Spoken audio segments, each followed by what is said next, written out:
오늘은 예레미야 24장 16절에서 24절의 말씀을 가지고 진리 앞에 믿음으로 반응합니다라는 제목으로 말씀을 나누겠습니다. 복음, 예수 그리스도의 복음은 진리를 담고 있습니다. 여러분들도 마땅하게 받아들일 동의할 내용이라고 생각합니다. 이 진리는 세상의 가치관이나 주장, 상황과 환경에 변하지 않는 참된 진리입니다. 상황과 환경에 변한다면 그것은 진리라고 할 수 없겠죠. 죄인이 죄로 인하여 받아야 마땅한 하나님의 진노, 죄의 값인 죽음으로부터 자유하게 되고 그것을 이길 수 있는 유일한 방법은 예수 그리스도입니다. 복음은 죄로 인해 끊어져 버린 하나님과 사람의 관계를 예수님께서 어떻게 회복하셨는지, 그리고 구원이 우리에게 어떻게 주어졌으며 우리가 구원을 받아 어떠한 삶을 살아가야 하는지에 대해서 다양한 내용들을 담고 있습니다. 이것이 진리입니다. 참된 진리이며 생명을 담고 있는 말씀인 것이죠. 하나님의 뜻이 담겨 있으며 진리는 우리의 죄를 바라보게 합니다. 복음을 듣기 위해서는 가장 먼저 전제되어야 하는 것이 뭐냐면 우리가 죄인이라는 사실을 받아들여야 합니다. 우리가 하나님 앞에서 바로 설 수 없는 죄인이며 우리는 어떠한 상황에 놓여 있으며 어떠한 결과를 마주하게 되는지를 바라보게 하는 것이 바로 복음이 우리가 어떠한 존재인지를 깨닫게 하는 것이죠. 이 사실이 전제되어야 복음은 기쁜 소식이 됩니다. 몇몇 청소년 아이들을 만나면서 복음에 대해서 설명을 하게 되면 항상 죄라는 부분에서 아이들이 걸려 넘어지는 것 같아요. 죄가 아닌 다른 뒤에 아름다운 이야기, 예수님께서 오셔서 하나님 우리를 사랑하신다, 예수님께서 우리에게 오셔서 십자가를 지셨다, 그리고 우리가 그 은혜 안에서 어떻게 살아가야 한다, 이런 내용들은 긍정하고 아름다운 것으로 바라보지만 너는 죄인이야 라는 그 말 한마디가 그 아이들의 입장에서는 참으로 걸려 넘어지는 장애물과 같은 것 같습니다. 그러나 이 사실이 전제되어야 복음이 기쁜 소식이 됩니다. 진리를 들은 사람들은 두 가지 반응을 보이는데, 하나는 분노하는 것이고 또 하나는 두려워하며 회개하는 것입니다. 우리 안에 죄라는 것이 들춰질 때 보이는 반응이 바로 분노와 회개인 것이죠. 우리는 스스로가 죄인이라고 생각하지 않습니다. 세상 사람들에게 당신은 죄인입니다 라는 말을 했을 때 얼마나 많은 사람들이 저는 죄인입니다, 어떻게 해야 합니까? 라고 답변할까요? 열의 9은 당신은 죄인입니다 라는 말에 반응하지 않거나 무시하거나 분노할 것입니다. 그것이 죄에 대해서 반응하는 사람들의 다양한 모습 중 하나인 것이죠. 오늘 말씀은 예레미야 26장 1절부터 말씀을 봐야 이해할 수 있는 말씀인데요. 유다의 왕 요시야의 아들 여호야김이 다스리기 시작하던 때에 예레미야에게 하나님의 말씀이 임하였습니다. 하나님께서는 성전뜰에 서서 유다 모든 성읍에서 여호와의 성전에 와서 예배하는 모든 사람들에게 하나님의 말씀을 선포하라라는 명령을 들었습니다. 그러나 이러한 조건을 붙이셨어요. 내게 명령하여 이르되 한 모든 말을 전하되 한마디도 감하지 말라라는 거였습니다. 하나님의 말씀을 한마디도 빼놓지 말고 모든 사람에게 선포하라라는 거였어요.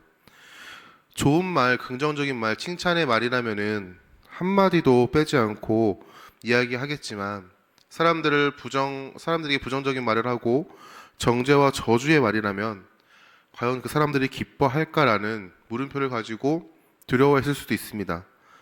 하나님께서는 예레미야에게 하신 말씀은 다음과 같아요. 3장과 6절 말씀에 그들이 듣고 혹시 각각 그 악한 길에서 돌아오리라. 그리하면 내가 그들의 악행을 말미암아 그들에게 재앙을 내리려 하던 뜻을 돌이키리라. 너는 그들에게 이와 같이 이르라. 여호와의 말씀에 너희가 나를 순종하지 아니하며 내가 너희 앞에 둔 율법을 행하지 아니하며 내가 너희에게 나의 종 선지자들을 꾸준히 보내 그들의 말을 순종하라고 하였으나 너희는 순종하지 아니하였느니라. 내가 이 성전을 실로 같이 되게 하고 이 성을 세계 모든 민족의 저주거리가 되게 하리라 하셨느니라. 아멘.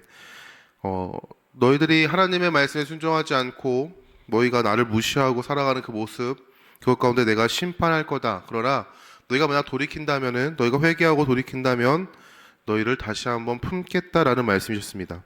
그러나 만약에 돌아오지 않으면 실로와 같이 예루살렘이 수많은 민족에게 저주거리가 되는, 입에 오르락내리락 거리는 그러한 존재로 만들어버리겠다는 것입니다. 이 말은 우리가 복음을 전할 때 당신은 죄인입니다 라고 선포한 것처럼 듣기 거북한 말입니다. 예레미야는 하나님의 말씀을 하나님께서 명령하신 대로 선포해야 했고 그는 순종함으로 선포했습니다. 예레미야가 선포한 말씀을 성전에 있던 제사장들과 선지자들과 모든 백성이 들었습니다. 그러나 그들의 반응은요, 분노하는 것이었어요. 예레미야 26절 8절 말씀에 예레미야가 여호와께서 명령하신 말씀을 모든 백성에게 전하기를 마침에 제사장들과 선지자들과 모든 백성이 그를 붙잡고 이르되 네가 반드시 죽어야 하리라 라고 말했습니다. 예레미야는 진리를 선포했을 뿐인데 하나님의 말씀을 감하지 않고 명령대로 순종했을 뿐인데 사람들의 반응은 죽어라 라는 분노의 반응이었던 것이죠. 진리 앞에서 사람들은 분노했습니다. 이러한 분노로 예레미야가 위압을 받는 가운데 예레미야는 하나님의 말씀을 청종하고 돌이키십시오라고 권합니다. 자신의 목숨이 중요한 것이 아니라 그들에게 회개하여 돌이켜라, 하나님 앞으로 돌아와 하나님께서 부으실 그 재앙을 피하라라고 사람들에게 선포하는 것이죠. 예레미야의 선포를 듣고 고관들과 모든 백성이 제사장들과 선지자들에게 이 사람이 죽을 이유가 없음을 이야기합니다. 그리고 그 지방의 장로 중 몇 사람이 일어나 백성의 온 회중에게 과거에 있었던 사건들을 말하죠. 유다의 왕 히스기야 시대에 모레셋 사람 미가가 선포한 하나님의 명령과 그 명령을 듣고 유다가 선지자를 죽인 사건, 그러나 히스기야는 하나님 앞에 두려움으로 간구하였고 선지자가 선포한 하나님께서 부으실 재앙에서 구원받은 것을 이야기합니다. 그리고 스미야의 아들 우리아의 사건도 이야기하죠. 하나님의 말씀에 순종함으로 나아갔던 사람들이 하나님께서 부으실 재앙을 피하였던 사건들을 이야기합니다. 더불어 사반의 아들 아이야김은 예레미야를 도와주어 사람들로부터 보호하였습니다.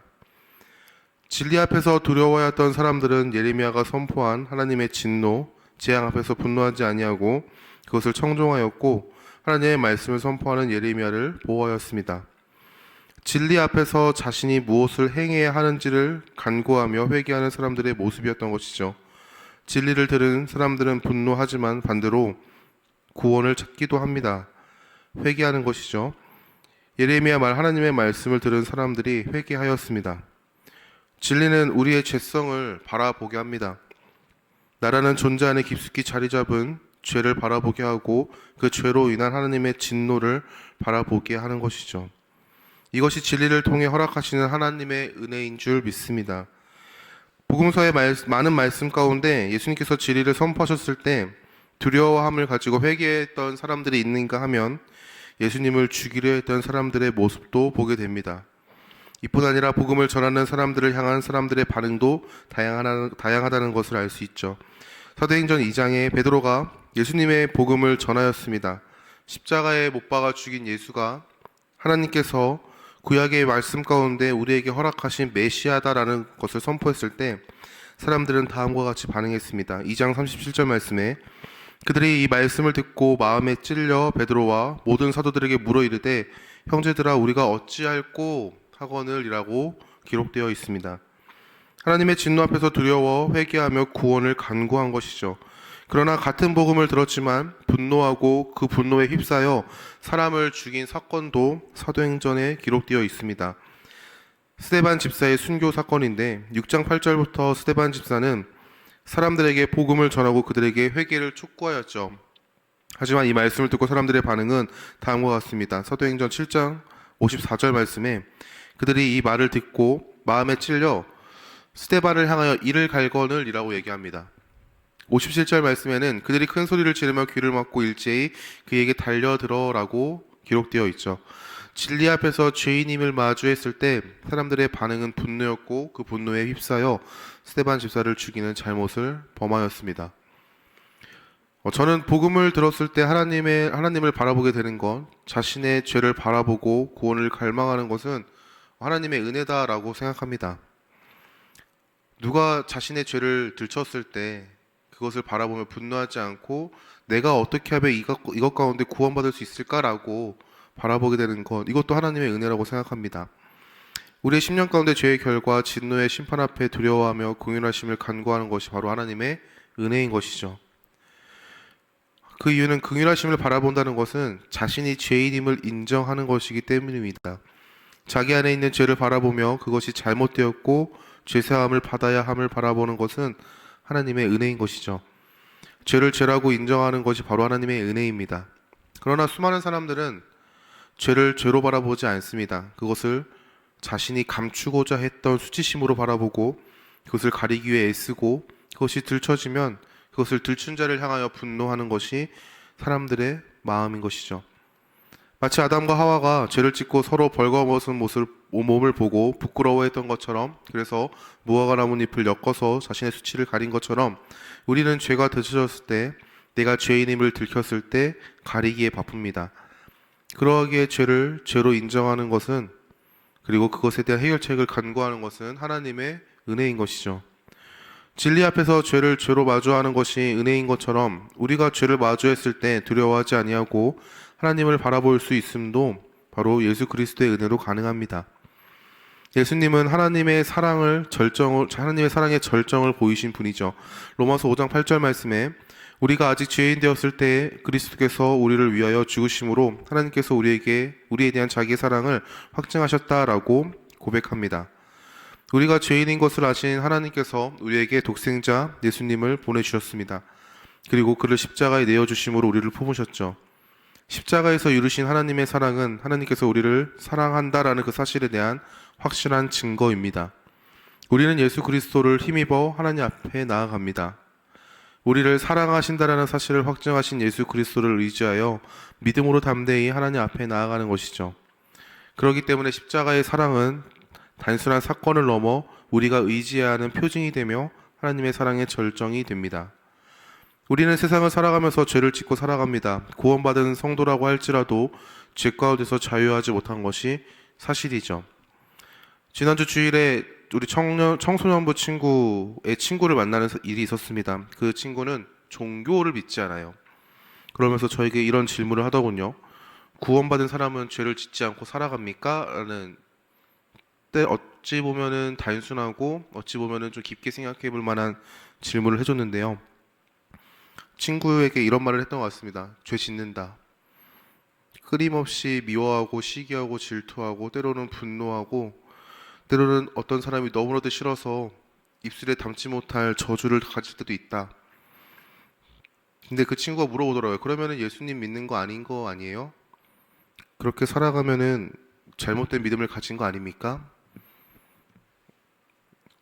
그 친구에게 이렇게 얘기해 줬던 것 같아요. 그래서 우리가 예수님이 필요하고 끊임없이 내 입술 가운데 회개를 담고 믿음으로 다시 예수님을 의지하는 것 같아 라고. 구원받은 성도도 끊임없이 죄를 지으며 살아가죠.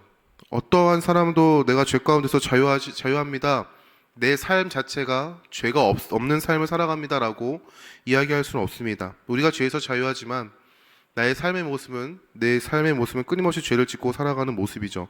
시기하고 질투하고 분노하고 절망하고 좌절하고 때로는 나를 사랑하신다라는 그 하나님의 말씀을 불신하기도 합니다. 이런 모습 가운데도 우리는 하나님 앞에 나아갈 수 있는데 그 이유는 바로 예수 그리스도로 인함이죠. 예수님으로 인한 우리는 하나님의 사랑 안으로 나아갑니다. 진리 앞에서 우리는 믿음으로 반응하는 것이죠. 이것이 성도의 삶입니다. 우리를 사랑하신다는 사실을 확증하신 예수 그리스도의 십자가를 의지하는 삶, 이것이 성도의 삶인 것이죠. 예레미야가 선포한 말을 들었던 사람들은 하나님의 말씀을 믿는 자와 믿지 않은 자로 나뉩니다. 하나님의 말씀을 믿지 않는 자는 분노하였고 믿은 자는 하나님의 말씀에 청종하였으며 자신의 삶을 돌이켰습니다. 우리는 하나님의 사랑 안에 살아가는 존재입니다. 하지만 그 사랑 안에 살아가는 것과는 다른 삶을 살아가는 모습도 보입니다. 그리고 내 삶의 모습을 보고 우리는 정죄를 받고 내 정체성을 흔드는 위협을 받죠. 하지만 그 가운데서도 우리는 예수님을 믿음으로 하나님의 사랑 안에 있음을 확증하고 하나님의 사랑 안에서 살아가는 존재임을 믿음으로 선포해야 합니다. 예레미야의 말을 듣고 자신을 돌이켰던 것처럼 성도는 예수 그리스도를 바라보고 그분을 향한 믿음으로 다시 한번 내가 어떠한 존재인지, 나의 삶의 모습으로 내가 이러한 존재입니다라고 사람들 앞에서, 하나님 앞에서 확증하는 것이 아니라 예수 그리스도를 의지함으로 그분께서 허락하신 사랑 안에서 우리가 다시 한번 하나님 앞에 나아가는 것이죠. 그렇다면 사랑하는 성도 여러분, 여러분은 진리 앞에서 어떻게 반응하고 있으십니까? 믿음으로 반응하고 있는지, 아니면 자기 자신을 바라보며 그것에 내가 합당한가, 이것을 평가하고 있는지 한번 고민해 봤으면 좋겠습니다. 세상 사람들은 진리 앞에서 분노하지만 믿음이 연약한 성도는 진리 앞에서 자신을 평가합니다. 둘 다 잘못된 모습인 것이죠. 그리고 믿음이 연약한 성도는 그것이 나에게 합당한가 이것을 바라보며 자신을 판단합니다. 우리는 우리의 모습으로 진리 앞에서 어떠하다는 평가를 내리는 존재가 아닙니다. 성도는 진리 안에서, 진리 앞에서 예수 그리스도를 믿으며 감사와 찬양을 올려드리는 존재입니다. 믿음으로 나아가는 존재인 것이죠. 그 이유는 예수 그리스도께서 나를 사랑하신다라고 말씀하신 그 말씀, 더 나아가 우리가 구원받은 것은 나의 공로와 행위와 어떠한 것으로 평가받음으로써 구원을 받은 것이 아니라 그저 하나님의 전적인 사랑으로, 그분의 주권적인 행함으로 우리는 그 은혜 안에서 선택받은 존재이기 때문입니다. 그렇기 때문에 우리는 믿음으로 나아가는 것이죠. 오늘의 삶이 진리 앞에서 믿음으로 반응하는 삶이 될 수 있길 소망합니다. 그리고 하나님께 감사와 찬양을 올려드릴 수 있는 하루가 되기를 소망합니다.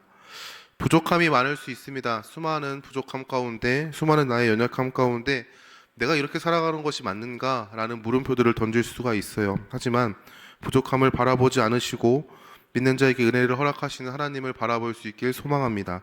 그리고 믿음으로 반응하며 살아갈 수 있기를 소망합니다. 허락하신 은혜를 누리고 그 안에서 기뻐하며 하나님 아버지 앞에 감사와 찬양 올려드릴 수 있는 더시티 사랑의 교회 성도님들 될 수 있기를 예수님의 이름으로 축원합니다.